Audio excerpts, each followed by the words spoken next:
Hey, yo, this is LJ. And this is JHen. And right now, you're listening to On Wax, the podcast. And if you haven't already, subscribe on iTunes, and you have to leave us a 5-star review. You can also like us on Facebook and follow the podcast on SoundCloud and Stitcher. But if you don't, then we're going to have to put your ass on wax. Wax, wax, wax! And again, keep in mind that me and LJ are like 12. One, either you made it, or two, you're fucked. I'm not doing it on Sunday. I'm sorry. Chapole. I'm gonna exaggerate the fuck out of this. So We had one coach who had a permanent hard-on all the time. yeah, this shit's kind of annoying though, but yeah. I'm buying your ass a thong. Who would win right now, you or 55-year-old Jackie Chan? I'm about to throw the fuck up. He must have a little dick. Say it's the biggest fight of the year. They may be the best team in the NBA. Fun facts for you about dating. I think different women like different things.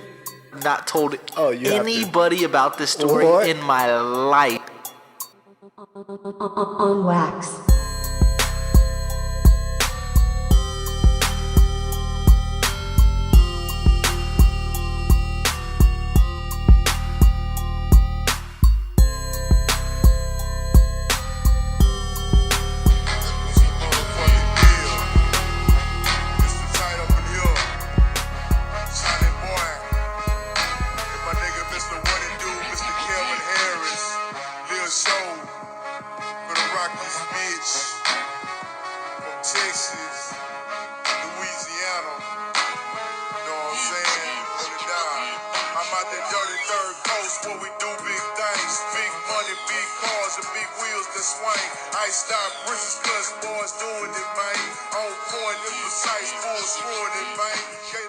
Hey, what up? This is JHen, and we got another special guest with us today.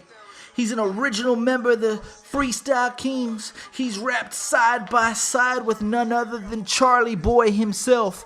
I need to quit doing that shit. It's disrespectful. Charlie Boy himself.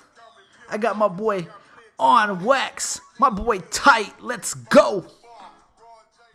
All right, so we got my boy Tite in the building, the original member of the Freestyle Kingz. What's up? What up, what up, what up? Man, I'm so glad to have you on. Last week we had the opportunity to have a little show on the podcast, and I had to get one of the OGs, man. Yes, sir. So yeah, I just chopped it up with him the other day, man. Oh, no He's gonna bullshit. be on my project I'm working on. Yeah. Oh, nice. Yeah, I seen you working on a project. We're gonna definitely get to that project. So right now you living in All right, Dallas? cool. Yeah, man. I've been out here, shoot, man, since by 06. Been a little while now. So right now you on wax. So we got to get something straight right off the bat. I need your top 3 sports teams. I need basketball, football, and baseball. The only reason I asked that is because I did a little bit of some detective work, and I've never came across anybody that has the same 3 sports teams as me. And I think you do. So what's your favorite basketball team, your favorite football, and your favorite baseball? Well, basketball, at heart, a Rockets fan. But, like, right now, currently, man, I'm rocking with the Lakers because I was a Kobe fan. Okay. And it's still kind of wearing off on me a little bit. But at the heart, I'm a Rockets fan, though. Baseball? Astros. And all right, here it comes. Football? Cowboys. All right, that's the first time. I'm not even lying. In 30 years, I've never met somebody with the Rockets, the Astros, and the Cowboys. 100%. Those are my 3 teams. Yes, sir. So when I seen the Astros gear, and then I seen the Cowboys gear, and I knew you were from Houston, I was like, all right, I have a good chance with knocking this one out the park. Nice. Oh, yeah. So real quick, jumping into like some of the actual music, you guys have been like the Freestyle Kingz. You guys, when did you guys establish the group, the Freestyle Kingz? Man, so the group started out, man. So I wasn't even one of the original members. So DJ Bull used to do all these college mixtapes. Right. So one of the mixtapes he did, man, he let a couple guys from the neighborhood, because we were out in Huntsville, Texas, going to San Houston State. So he let a couple of guys from the neighborhood out there, and a couple of, the guys that went to the school, man, they they just did, you know, a couple quick freestyles on one of his mixtapes, and it kind of, you know, it got jumping. And I had been rapping, you know, for a while, you know, just, you know, around friends and stuff like that, man. So when I heard, because me and DJ Bull was real close. So when I heard about it, man, I was like, man, let me come get on something. So I jumped on the next one, and then that was probably 97. And so around 98 is when the actual group itself, like, came to be. And so then, like... Who were those members? Let me think. Oh, man, you take me back. Let's see. It was... me... Go ahead. Okay, so you had me, Rhino, but at the time, Rhino, you know, he wasn't officially in the group, but, you know, he had got on a couple of freestyles. There was a cat named Dez. He was from Houston. Dez actually brought Red. And so it was two guys in Huntsville, Bundy and Lil Bub. And then you had there was a cat named Jaleel. He was from Baton Rouge. And it was a guy named J. Bill. And that was like the original group, man. And then J. Bill, he went his way. Jaleel went his way. Then we got another guy, Acres Holmes, named Jamal. Then Show came after that. And that's around the time Charlie Boy came. And so that was about 99. Right. I think when Charlie got there. Yeah. So Show came after before that, Charlie we got Boy? Big Ake. Well, it was right around the same time. Show came actually a little bit after Charlie, but Red was there. Oh, okay. Red was there. Are they related by chance? After Charlie. Show and Red, right. yeah, they're cousins. Okay, yeah. I thought so. Yeah. And what's one of the fan questions is, I did not get the opportunity to ask Lil Show, so I had to make it up in here. What's the latest on Big Ake? We couldn't find him anywhere on social media. We haven't heard any music from him. You know, it's crazy you said that, man. I spoke to Ake, man, about 3 weeks ago. Okay. And nobody knew where he was at. Show actually ran into him. And so, you know, they caught up. And he's in Houston. Okay. He's been away for a minute, though. I mean, you know, I think he may have did a little time, man. You know, I didn't really get a chance to go into it with him. But, you know, Show gave him my number, man. He hit me up. And, I mean, you know, it's been years, man. I hadn't spoke to the kid, man, in probably, man, about 8 years, you know. And, I mean, we just caught up, man, for about 2 hours on the phone. And we caught up another time about a couple of days later, man. But, I mean, he's doing pretty good, though. He's doing real good for himself, man. So again, I was talking to Lil Show. We're trying to put something together, though.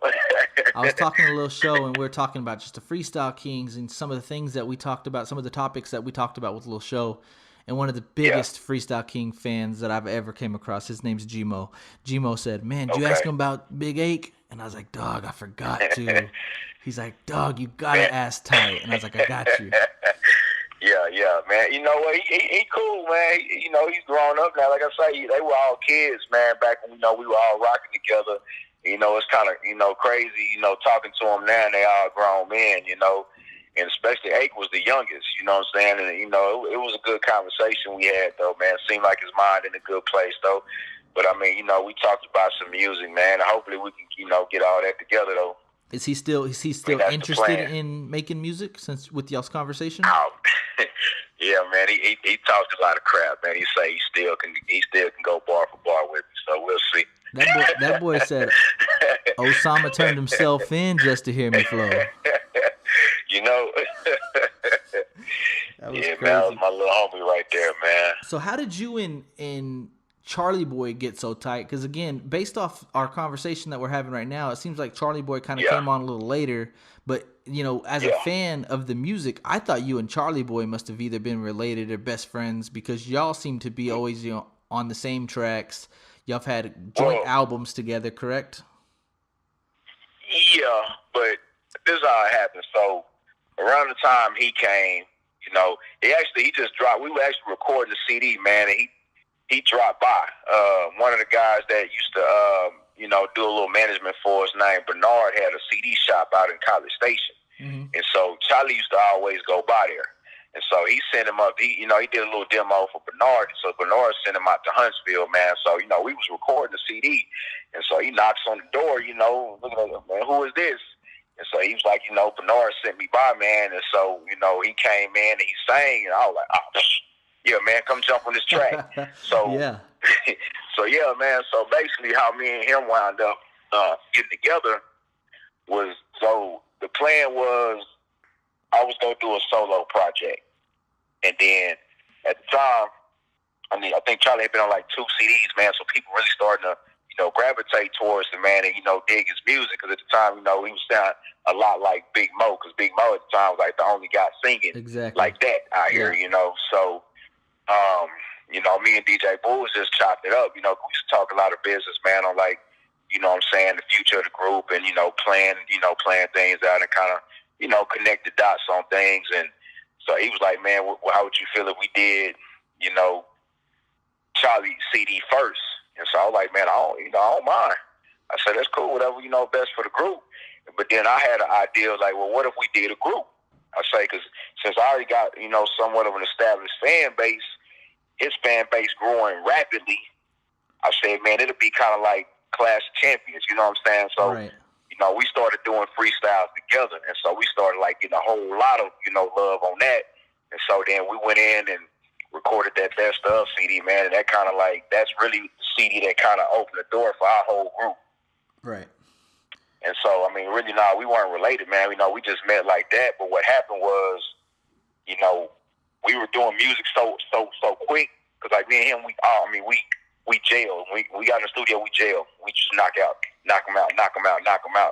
And so, it came to the point where he was just going to have to move out where we were. And so he moved out. He moved in with me.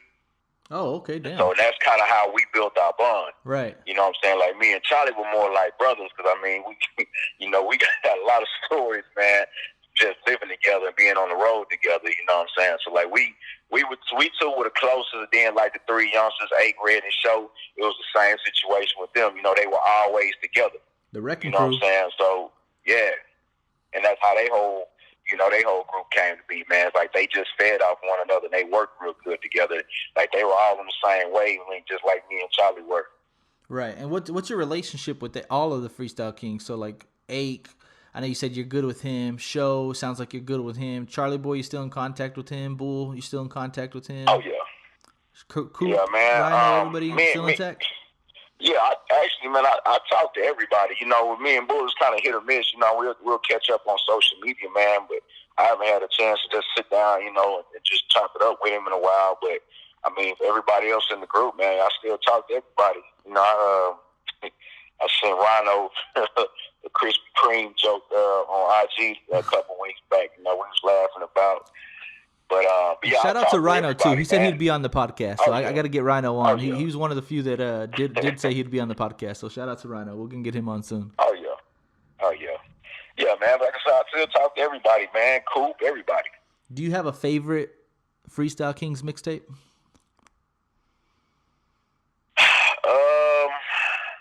Man. Or album. Probably.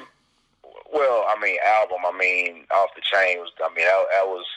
Today, I still play that CD, man. And it was, yep. I think it was a little bit before its time, you know what I'm saying? Because from the production to the song quality, man, it was a classic, Anybody who's heard it agrees, I just feel like it was a little bit ahead of its time, man, but that's the way we were, that's just how it felt. But I think that was my favorite CD we did, probably.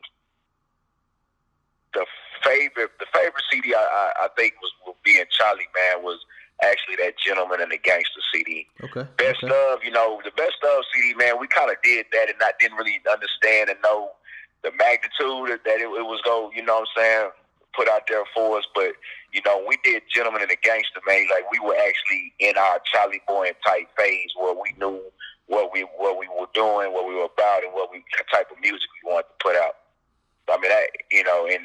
And that CD, man, it came out during the time when the the bootleg sample police were out, man. Yep. So, you know, we released that CD, and we had to actually pull it off the shelves, man, like a couple weeks after it dropped, which sucked because it didn't get a chance to get distributed like, you know, we wanted it to, man. But, you know, we had a real good time making that CD. So one of my favorites has to be The Takeover. And on The Takeover, you had Youngster on it. Youngster was on that tape, on the Break Your Neck beat. And I don't. The fun fact about me and LJ couldn't make it today. Shout out to LJ. But Youngster rapped about the town that we're from. We were raised in Smithville, so he said, "We'll keep it coming and keep it real for Smithville." And I swear to God on my life, that was in everybody's decks in Smithville, Texas. Everybody listened to that song. And the Freestyle Kingz, me and LJ were just talking about this today when we were talking about getting you on. And man, he said it, I said it, like coming, cause Smithville is like home of DJ Screw. DJ Screw was born there, like super duper, you know, SUC influenced. But man, I kid you not, during that time, August 2K2, Off the Chain, you guys were in everybody's deck, just like a Screw tape, just like a Swisher House tape. Yeah. And yeah, man, I mean, it was amazing, man. You know, like I say, I was there from the beginning, the very beginning, man. And, you know, to see how it grew was crazy, man. Just, you know, when people would ride by, it's like, you almost want to lose your mind, man. Shit will make you literally break your fucking neck. Yeah, man. It's like we used to sit there and be like, oh, shit, man, it sounds so good in this car. Right, yeah. And but that actually, man, that CD was like the CD that actually made everybody respect us. Yeah, that was, because with the name we had, man, it was a little controversial at the time, man. Especially, you know, so but once matter of fact, real quick, just to stop you, I apologize, but like, yeah. Knowing that Lil Flip calls himself the Freestyle King, we had ESG on last week. ESG, you know, references himself as the Freestyle King. Did you ever hear anything out of their camps or anything directly from them kind of challenging that name now that you mention it? You know, man, we used to hear little stuff, but it would be stuff on the street, so you never know how, you know, solid that info would be, man. I mean, we ran into them guys, man. Like I say, they were on the CD, so it was never really, you know, any friction or anything like that, man. Like, you know, rest in peace, like Big Ake. Big Ake, we had a real good time, man, getting Ake in the studio, man. I was a real good guy, man. Real cool dude. And you have any cool Hawk stories? Surprised. Man, I mean, not really, man. I mean, nothing crazy, man. You know, just sitting in the studio, you know, just chop it up with him. We was just surprised. We were all just surprised because at the time, you know, we were still on our grind trying to come up. And it was like, you know, this was off the chain. You know, we were still getting ready, you know, to start recording it. And, you know, so we were fans. We were huge fans, you know, you know. And it was like, man, sit down with the guy, man. And it was just like, damn, he cool as hell. You know, he showed us number love, man. He did. He showed us number big love, man. So, I mean, that was kind of, you know, surprising, you know, especially when you looked up to somebody like that. You know, you try to model what you're doing off what he, you know, had been doing. So, you know, then being a legendary screwed up clique member like that, man. So, you know, it was cool, though, so, you know, chop it up with it, man. That kind of hurt everybody when, you know, we heard he had passed away like that, man. Yeah. So it is like Charlie Boy, is he open and like fully acknowledging that like Big Mo is his rap influence? Well, I mean, yeah, he's one of them. You know, he was Mo was one of his influences, man. And I know, again, you know, man, Charlie got a lot of influence. What about yourself? Talking. Me? Yeah. Man, I'm a huge Scarface fan, man. Okay. You know, like, I tell you, like, NWA, man, when I first heard them, they made me want to rap. But I've always been a huge Scarface and Tupac fan. Like, you know, those two, you know, are two of the top on my Mount Rushmore for rap, man. Like, those two guys, they're influenced a lot of what I do. I mean, guys, somebody right now, which is funny, like one of the guys I really look up to rapping right now, man, is like, I wish he'd go ahead and drop the CD with J-Dog, man. I've been a huge J-Dog fan since we had first did shows with them back in the day, man. So I like real rap. There you go. I like to hear when people tell stories, man. You know what I'm saying? Not just balling, but the pain. You know what I'm saying? So I always was a huge J-Dog fan, man. Like a huge. Now, quick question. With Lil Show, how did you feel about his success? Because it seemed like you had mentioned about Charlie Boy. The demand must have got awfully big for him as well. Because to me at least, it seemed like he was one of the newer members.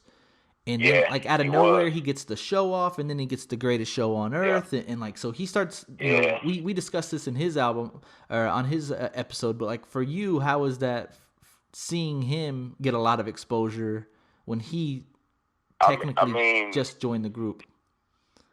I mean, I loved it, you know, because again, you know, I was the oldest out of everybody also, man. So they were all like my little brothers. Okay. I mean, it's like right now, you know, they still got a lot of respect for me because I mean, I treated them like, you know, a little brother, you know what I mean? But with respect though, and I was glad. Like again, man, I just wanted to see everybody in the group make it, man, and I hated it was a short-lived fame for him. I feel like he got kind of cut short on the whole ordeal. Right. Because I think when I left and, you know, made my presence up here, man, you know, it kind of, you know, put the group in a little bit of disarray, man. So, you know, looking back on it now, man, you know, like I said, I don't regret anything I did, but I just kind of wish maybe we did it in a little different format because I feel like it did kind of disrupt things a little bit. Okay, so you know, not for Charlie, man. Charlie, you know, he did his thing, but you know, again, I think my place in the group was like not necessarily the godfather. Well, or you the definitely dad, were the core. You definitely I were the was core. like one of the backbones. You Right, know what I'm saying? exactly. I was like one of the backbones for him. So,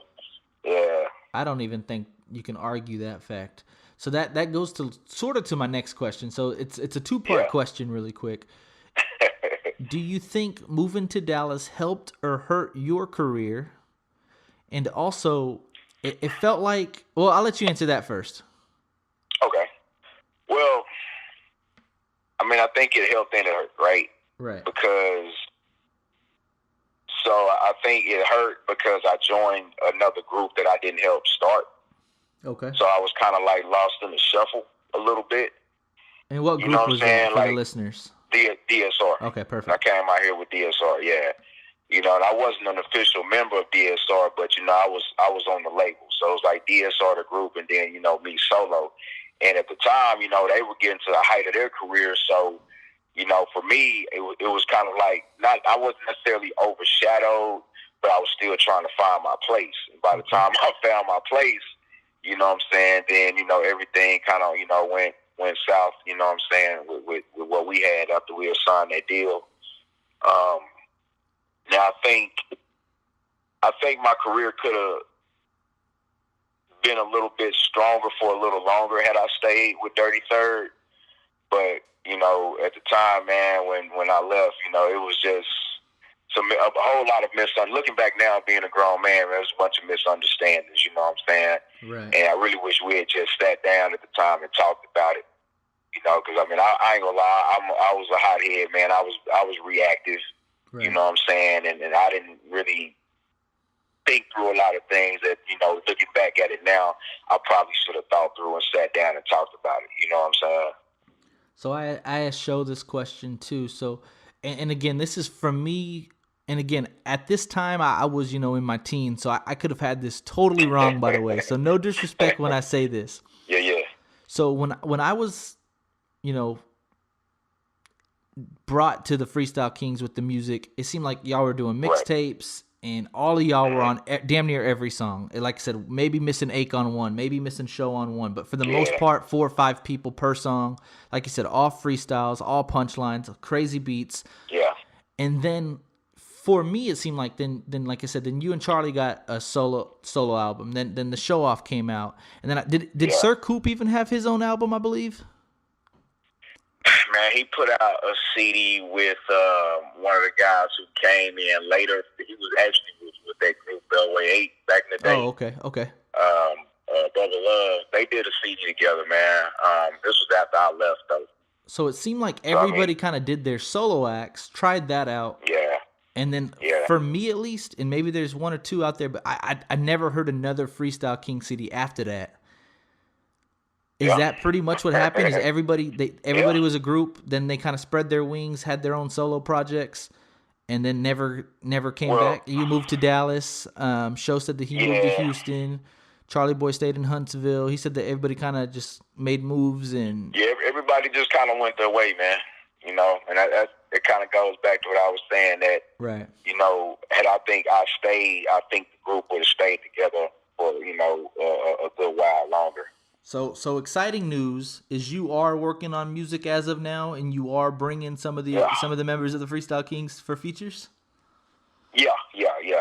Any exclusives you can tell me? Any exclusive? I know you said that you're working with Show. Anybody else that's featured on the project? Yeah. Me and Charlie, we actually after 14 years, man, we did a song together, man. Was there any like tension between you two when you moved to Dallas? Nah, man. It wasn't tension between me and him. It was, again, a misunderstanding. Thing with me, man, once I consider you family or a brother like that, man, the tension never gets like, you know, where I'm, you know, don't like you, I'm pissed, want to fight you. You know, if I consider you a brother, I consider you a cousin, friend, or whatnot, man, like on that level, then, you know, it's kind of like when brothers fight, man. They may wrestle or whatever, man, and get up and hug each other and just go about their business, man. So, I mean, it was more like that. Right. I wouldn't necessarily call it tension. It was just an understanding of young kids, man. Be real, just young kids, man. Just, you know. And that's what Show mentioned as well. That's what Show mentioned as well. He said, "Man, I was just like a teenager doing this shit." He's like, I literally was just too young to know, you know, what I had. Yeah. I mean, y'all are, you know, but that's how it always happens, though. You know, when in a situation like that, again, I think I used to pull a lot of stuff together, man, with everybody and keep everything family. And I think when I left, you know, everybody kind of just, you know, went solo, not because they wanted to, just, you know, everybody had to eat. Exactly. You know? Right. Yep. And so you have Show on the tape, you have Charlie on the tape. When can we expect the release of this tape? Man, I'm looking at the summer, man. I mean, it's probably 90% done. Nice. There you go. Yeah, I'm waiting on a couple verses from people, man. But I mean, I got those two. I got a song with Tom Tom out here in Dallas. Fat Bastard, I got him on there, man, and I got some good production. So that's what kind of took me so long. 'Cause I've been working on this, man, since about November. Now, if you have not already, get Ake on the tape. Man, if I can, I will, man. The problem is he's in Houston. And right. It's getting him to the studio, man. Right. You know, I mean, that's the problem with a lot of guys. You know, I wanted a couple of Magno on here with a song too, man. You know what? Speaking of Magno, speaking of Magno, it looks like you guys are, you know, pretty close as well. Man, me and Magno, man, once we met, you know, back when him and Mike, this is before Mike had it blew up, because like Magno, after the original Swisher House crew kind of, you know, went their ways with Watts, man, Magno was like his first new artist. Right. And then Mike came. And so me and Magno met before I met Mike. And, I mean, we just been cool ever since, man. You know, before I left 33rd, you know, I was starting my own little separate group, man, you know, with Magno. And Magno's little brother was one of the guys, you know, that I had in my little group I was putting together, man. So, you know, we've been like family, man. I consider Mag like a brother, man. You already know like I never lost contract. I had to have Magno say, "It's Magno, you hurt?" Yes, sir. Nice, man. Well, a couple cool questions outside of music that I had to ask is, if you go to Tite's Instagram, Tite has a bottle of Henny. He has the cigars. What's up with that, man? What's up with the cigars? Hey, man, you know what? Just the gentleman, huh? Away, man. Well, since I've been away, man, you know, I've grown up. I'm not, I don't want to make it sound like that, but I'm in a better financial situation, man, you know, so I control my own means man, and cigars and good whiskey, bourbon, and cognac, man. That's my pleasure. I see you. Just some grown man shit, man. I like a real good cigar, a damn good brown, man. So I'm going to be respectful of your time. Where can the people find you on social media? Man, you can find me on Instagram at Tite_1205. Tite And _1205? Yes, sir. And I got a Facebook page saying Tite_1205. Man. And music, So, I mean, literally, keep it simple. music, Spotify, iTunes, anywhere you can find music, basically, right? Yeah, pretty much, man. I put out a song, man, right around New Year's. It was my first single. Kind of let everybody know I was for real when I said I was coming back. Called "In the Field," featuring on the hook, man. One of my producers, named Cakes, man. So yeah, that's out on any streaming media, man. You can find, man. It's on there. I bet. Well, we appreciate you getting on Wax. Again, man, appreciate all the love and support that you've already shown me. Can't wait for the album, and we'll talk to you soon, all right? Hey, man, appreciate you having me, baby. Yes, sir. Tite, Freestyle Kingz. Yes, sir. Yes, sir. Let's go. Already. Yeah. All right. And that's your boy Tite from the Freestyle Kingz. And let me tell you something right quick. He is a legend. All right? I kid you not. Little baby JHen, little baby LJ, I'm talking 13 years old, used to have Tite, Lil Show, Charlie Boy, and all the motherfuckers in the deck, all right? I told you this with the show episode. We used to drive from Smithville to 38th and a half in Austin, Music Mania, just to get that guy CD every month. So for sure, if you haven't already, go listen to some Freestyle Kingz, and Kingz with a Z, by the way. Kingz. Freestyle Kingz. I'll let you motherfucking boy JHen on Wax. Tite. Let's go.